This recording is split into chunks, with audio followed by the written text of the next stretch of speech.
اور نبی بنانے کے بعد جب آپ نے توحید کی دعوت دی اور لوگوں کو توحید کا پیغام دیا تو لوگ آپ پر غصہ ہو گئے۔ ایک دن عید کا دن آیا، ایک ایسا دن آیا تو ابراہیم علیہ السلام کے پاس لوگ آئے کہ ابراہیم تم عیدگاہ میں نہیں چلو گے؟ عید کا دن آیا، خوشی کا دن آیا، کیا تم ہمارے ساتھ تہوار منانے نہیں چلو گے؟ ابراہیم علیہ السلام کہتے ہیں انا سقیم، میں بیمار ہوں، میں بیمار ہوں، میں بیماری کی حالت میں عیدگاہ میں کیسے جا سکتا ہوں؟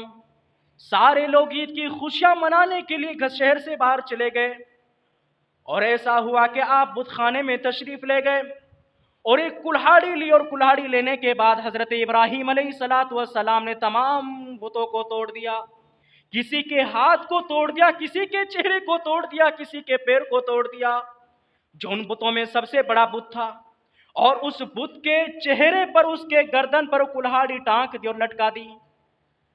جیسے لوگ عید کی خوشی منانے کے بعد اپنے معبودوں کو سجدہ کرنے کے لیے، اپنے معبودوں کے سامنے سر جھکانے کے لیے آتے ہیں، دیکھتے ہیں کہ ہمارے معبودوں کا ستیہ ناش ہو رکھا ہے، اور کہتے ہیں کس نے کیا؟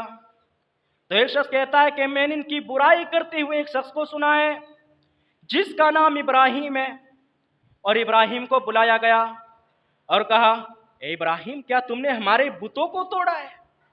کیا ہمارے معبودوں کو توڑا ہے؟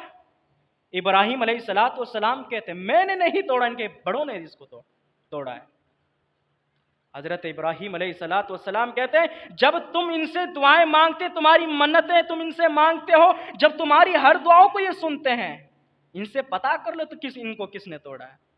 حضرت ابراہیم علیہ السلام نے یہاں پر بڑا توحید کا درس دیا۔ حضرات اسی طرح آپ نے توحید کا درس دیا، نبی بن گئے، پھر لوگوں نے مشورہ کیا، کہتے ہمارے معبودوں کو برا بھلا کہتا ہے، ہمارے معبودوں کے دین سے لوگوں کو پھیرتا ہے، تو ابراہیم علیہ السلام کو آگ میں جلانے کا پلان کیا۔ مفسرین لکھتے ہیں کہ وہ آگ اتنی زیادہ تھی، اتنی شدید تھی، اتنی زیادہ اس کو تیز کیا گیا، اور مفسرین لکھتے ہیں کہ اگر اس آگ کے اندر کئی گاؤں جل سکتے تھے، کئی محلے کو جلایا جا سکتا تھا، لیکن اللہ رب العالمین نے آگ سے کہا آگ تو جلنا، لیکن ابراہیم کو کوئی نقصان نہ پہنچانا۔ یہاں پر لوگ تیار ہو گئے، یہ کیا ماجرا ہے؟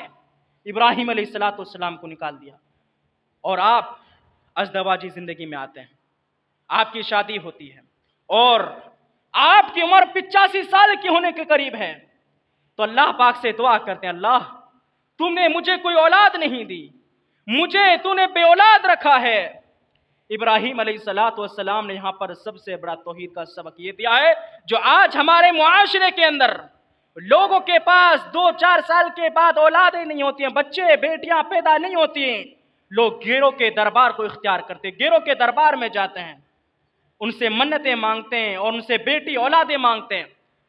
حضرت ابراہیم علیہ السلام 85 سال کی عمر گزر جاتی ہے، 85 سال کی عمر کے بعد آپ کی کوئی اولاد نہیں ہوتی ہے، اور صرف رب العالمین سے یہی دعا کرتے ہیں رب ہب لی من الصالحین، رب ہب لی من الصالحین، اے میرے پروردگار مجھے نیک اولاد عطا فرما، اے اللہ مجھے نیک اور صالح اولاد عطا فرما۔ حضرت ابراہیم علیہ السلام کو اللہ نے 85 سال کے بعد اولاد دی، 85 سال کے بعد اولاد دی۔ اگر معاشرے کے اندر آج ہمارے سماج کے اندر 1 سال 2 سال ہمارے گھروں میں بیٹا بیٹی پیدا نہیں ہوتے، ہم قبروں کے مزاروں کے ہم قبروں پر چادریں چڑھانے کے لیے منتیں مانگنے کے لیے چلے جاتے۔ میرے بھائی ابراہیم علیہ السلام سے سیکھو، اس وقت بھی آدم کی قبر موجود تھی، حضرت موسیٰ علیہ السلام کی قبر موجود تھی، اور بہت سارے نبیوں کی قبریں موجود تھی۔ اگر وہ جاتے تو ان کی قبروں پر چادریں چادریں چڑھانے کے لیے جاتے تھے، اور ان کی قبروں پر منتیں مانگنے کے لیے جایا کرتے تھے۔ میرے بھائیوں ایسا نہیں تھا، یہاں پر ابراہیم علیہ السلام نے سب سے بڑا توحید کا درس دیا ہے، سب سے بڑا توحید کا درس دیا ہے۔ آج اس کے بعد ابراہیم علیہ السلام کی اولاد ہوتی ہے، اولاد اس کا نام اسماعیل رکھا۔ اسماعیل کچھ سوچنے سمجھنے کے لائق ہوئے تو اللہ تعالیٰ نے ایک آزمائش لاگو کر دی۔ اللہ رب العالمین نے حضرت ابراہیم علیہ السلام کو ایک خواب کی شکل میں ایک خواب کی شکل میں دکھایا کہ ابراہیم علیہ السلام تو اپنے بیٹے اسماعیل کو ذبح کریں۔ اسی طرح آپ کئی روز تک یہی خواب دیکھتے ہیں اور اپنے بیٹے اسماعیل کے سامنے خواب ذکر کرتے ہیں، اور حضرت اسماعیل علیہ السلام اپنے باپ حضرت ابراہیم علیہ السلام سے کہتے ہیں، اے ابراہیم، اے میرے باپ، وہ کام کر ڈالے جس کا رب العالمین نے تمہیں حکم دیا۔ یہاں پر ایک نقطہ یاد رکھیے، حضرت ابراہیم علیہ السلام نے نیک اولاد مانگی، ربی حب لی من الصالحین۔ ہم اور آپ اولادیں مانگتے ہیں لیکن اچھی اولادیں نہیں مانگتے ہیں، نیک اور صالح اولاد نہیں مانگتے ہیں۔ اگر اللہ رب العالمین نے یہ پیغام دیا کہ ابراہیم میں تمہیں ذبح کروں گا، اللہ کا حکم ہے، بیٹے نے کیا جواب دیا؟ باپ وہی کر ڈالیے جس کا رب نے حکم دے دیا، آپ وہ کر ڈالیے جس کا رب نے آپ کو حکم دے دیا۔ میرے بھائیو، آج اپنی اولاد کے سامنے یہ ذکر کر دیجئے، بیٹے میں تو آپ کو ذبح کروں گا، آپ کو باپ کا بیٹا گالی دیتے ہوئے بھاگ جائے گا۔ میرے بھائیو، ہمیں جب بھی اولاد طلب کرنی ہو تو یہی دعا پڑھے، ربی حب لی من الصالحین۔ تو آئیے حضرت ابراہیم علیہ السلام اپنے بیٹے اسماعیل علیہ السلام کو لے کر کے چلتے ہیں۔ اسماعیل علیہ السلام کی قربانی کے لیے آپ چھری اٹھاتے ہیں۔ حضرت ابراہیم علیہ السلام اپنے بیٹے اسماعیل کی گردن پر جیسے چھری پھیرتے ہیں تو چھری چلتی نہیں، اور مفسرین لکھتے ہیں کہ چھری کی دھار اتنی تیز تھی، اگر اس چھری کو سنگ مرمر پر مار دیا جائے تو سنگ مرمر میں چھید ہو جائے گا۔ آپ سوچئے کتنی تیز چھری ہوگی جو حضرت ابراہیم علیہ السلام کے گردن پر حضرت ابراہیم علیہ السلام نے پھیری، لیکن رب العالمین نے چھری سے منع کر دیا، اے چھری، آج تیرا کام کاٹنا نہیں بلکہ آج تیرا کام امتحان لینا ہے۔ ابراہیم علیہ السلام، میرے بھائی، یہ وہ قربانی ہے جس کو عام اور آپ کرتے ہیں، وہ قربانی تھی جس کو اللہ رب العالمین نے، حابل نے اور قابل نے بھی یہ قربانیاں پیش کی تھی، لیکن اللہ تعالیٰ نے اس کو رد کر دیا، اللہ تعالیٰ نے اس کو قبول نہ کیا۔ اور ابراہیم علیہ السلام نے جب حضرت اسماعیل علیہ السلام پر چھری پھیری تو اللہ تعالیٰ نے اس قربانی کو قبول فرما لیا۔ آپ سوچیں، ابراہیم علیہ السلام کی قربانی ہمارے اور آپ کے لیے آج عبرت بن چکی ہے اور سنت ابراہیمی بن چکی ہے، جو آج اور ہم مسلمانوں کے لیے جن کی استطاعت ہے، جن کی طاقت ہے قربانی کرنے کی، سب پر واجب ہے، ضروری ہے کہ وہ قربانی کریں۔ میرے بھائیوں، یہ حضرت ابراہیم علیہ السلام کی نیک اولاد اور اس کے نتیجہ ہے۔ آج ہمارے حاجی سفر کے لیے، حج کے سفر پر گئے ہوئے، تو اس وقت حضرت ابراہیم علیہ السلام کو اس کی والدہ لے کر گئی، تو ابراہیم علیہ السلام نے اپنے بیٹے کو چھوڑ دیا، اپنی بیوی کو چھوڑ دیا، ہاجرہ کو چھوڑ دیا۔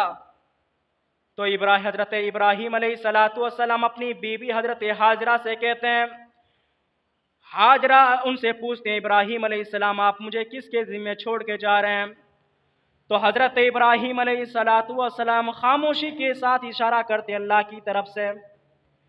حضرت ہاجرہ اپنے بیٹے اسماعیل کو لے کر کچھ کھجور اور پانی کے ساتھ وہیں پر بسر کرتی ہیں۔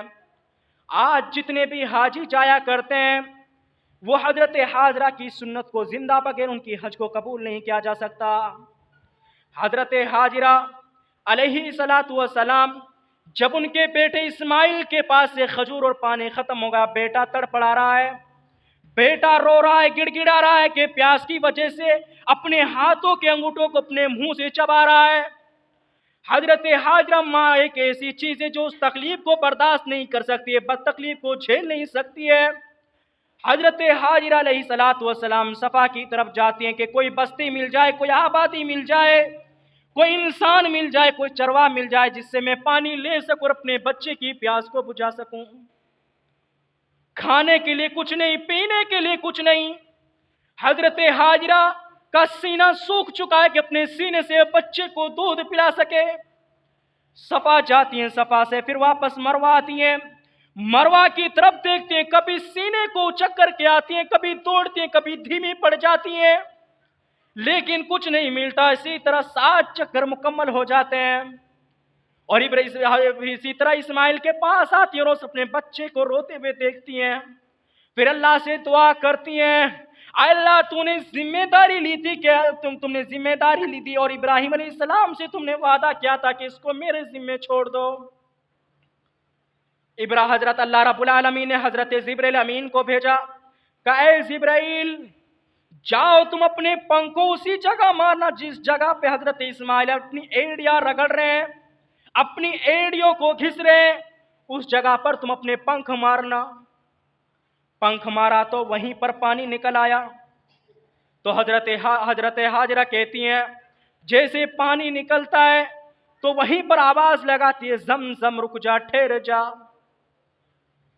اور مفسرین لکھتے ہیں کہ حضرت ہاجرہ نے کہا کہ پانی اگر حضرت ہاجرہ روکتی نہ، زمزم کا لفظ نہ کہتی اور اس کی مڈھیر نہ بناتی تو اللہ تعالیٰ اس پانی کو عام کر دیتا، پوری دنیا میں پھیلا دیتا۔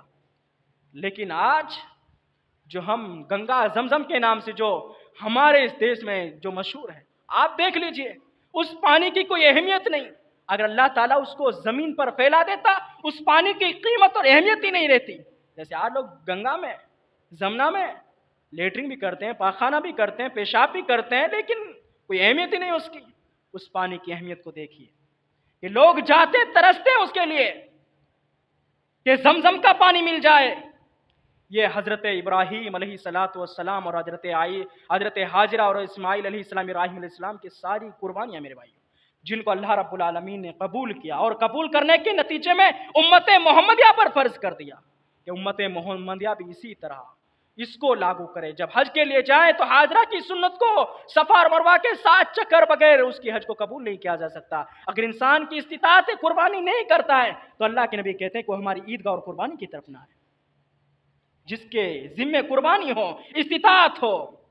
لیکن ہمارے یہاں ایک قربانی کا عجیب مسئلہ ہے کہ ہم قربانی کرتے ہیں لیکن دکھاوے کے لیے کرتے ہیں، کہ کہتے ہیں فلاں 25,000 کا بکرا لے کر آیا ہے، ہم 30,000 کا لے کر کے آئیں گے۔ میرے بھائیوں یہ اللہ کے نزدیک اچھا عمل نہیں ہے، ریاکاری ہے۔ آپ نے لوگوں کو دکھانے کے لیے فلاں نے اتنے روپے کا بکرا ذبح کیا ہے، اتنے پیسے کی قربانی کی ہے۔ میرے بھائیوں یہ آج ہمارا وتیرہ بن چکا ہے، اور آج ایک ہمارے سماج میں اور اچل چکا ہے کہ اگر کسی بکرے پر اللہ کا نام لکھا ہو یا محمد کا نام لکھا ہو، ہم سمجھتے کہ اس کی کتنی بڑی قیمت ہے اور ہمیں کتنا بڑا ثواب ملے گا۔ میرے بھائیو اللہ کا پیغام سنو، لن ینال اللہ لحومها ولا دماؤها ولکن ینالها التقوی منکم، کہ اللہ رب العالمین کے نزدیک نہ تمہارا گوشت جاتا ہے نہ خون جاتا ہے، اور تمہارا نہ اللہ رب العالمین کے نزدیک نہ تمہارا چمڑا جاتا ہے، صرف جاتا ہے تو تمہارا تقوی جاتا ہے۔ آپ سوچئے میرے بھائیوں کہ انسان اس چیز کے چکر میں کہ اس پر اللہ کا نام لکھا ہو بڑا ثواب ملے گا، 2-2 ڈھائی لاکھ روپے کے، اللہ اکبر۔ آج ہمارے اندر اتنی بے ضائع اسراف، فضول خرچیاں، اگر ان سے بول دیا جائے کہ جتنے پیسے کا وہ تم اللہ کے نام پر خرید رہے ہیں، اگر وہی چیز آپ لوگوں میں تقسیم کر دیں، غریبوں میں تقسیم کر دیں، وہ نہیں ہوگا ہم سے ہوگا تو ریاکاری ہوگی۔ میرے بھائیوں اس سے ہمیں اجتناب کرنا چاہیے، اس سے ہمیں پرہیز کرنا چاہیے، تاکہ معاشرے کے اندر غریب جو لوگ ہیں جن کے اندر کچھ قربانی کرنے کی استطاعت ہوتی ہے، وہ آپ کے اس بڑے اور لمبے چوڑے رقم کی وجہ سے، وہ بھی شرمندگی کی وجہ سے، وہ بھی آپ کی وجہ سے قربانی نہیں کر پاتے۔ میرے بھائیوں ہمیں اپنے غریبوں کا، اپنے بزرگوں کا بھی لحاظ رکھ کر کے ہمیں بھی قربانی کا اسی حساب سے ہمیں بجٹ خرچ کرنا چاہیے جس طرح ہماری معاشرے کے ہمارے اندر۔ میرے بھائیوں کیونکہ قربانی اللہ رب العالمین کی بہت بڑی عبادت ہے، بہت بڑی عبادت ہے۔ ہم یہ سنت ابراہیمی بھی ہے کہ ایک باپ نے اپنے بیٹے کو ذبح کرنے کے لیے تیار ہو گئے، لیکن میرے بھائیوں اسی کی یاد میں حضرت ابراہیم علیہ السلام نے اس کی قربانی کو زندہ کرتے ہوئے اللہ رب العالمین نے ہمارے اوپر قربانی کو واجب قرار دیا، ضروری قرار دیا اگر استطاعت ہے۔ اور اسی قربانی کے مد نظر ہمیں کن کن موجودہ حالات میں کن کن چیزوں کا خیال رکھنا ضروری ہے کہ آپ سوشل میڈیا پر، آپ ٹویٹر انسٹاگرام پر آپ اپنے جانور کی تصویر نہ ڈالیں، ذبح کرتے ہوئے گویا گوشت تقسیم کرتے وقت ان سب چیزوں سے ہم گریز کریں۔